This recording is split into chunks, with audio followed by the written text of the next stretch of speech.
Durante il 63esimo anniversario del Vajont conferiremo la cittadinanza onoraria al Genio Ferrovieri. Le nostre ferrovie, i ponti erano saltati e quindi è stato un prezioso contributo in quel momento di dolore e di devastazione. L'impegno di ieri e quello di oggi, lo spirito di sacrificio e quello di comunità, è stata una giornata densa di significato ed emozioni per i ferrovieri del Genio che si sono trovati in stazione a Preganziol per celebrare Santa Barbara, il momento giusto per svelare il primo monumento a livello nazionale dedicato al corpo.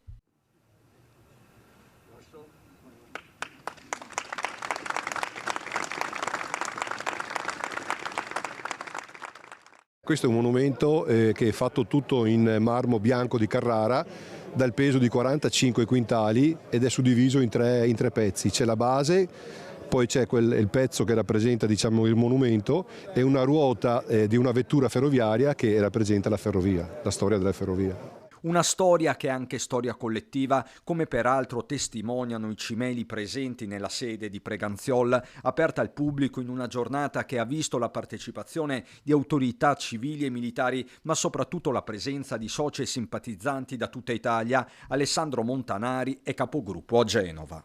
Lo spirito è il nostro, il solito, un forte spirito del Genio Ferrovieri. Siamo tutti orgogliosi di essere qua e di scoprire questo bellissimo monumento. Siamo della provincia di Trapani, della Sicilia. No, siamo contenti di partecipare ogni anno a questa manifestazione. Inevitabile anche un riferimento al dibattito di oggi sulla leva militare volontaria. L'apertura è totale. Lo stesso presidente Fabio Ceccato ricorda cosa abbia rappresentato per intere generazioni di ferrovieri del Genio.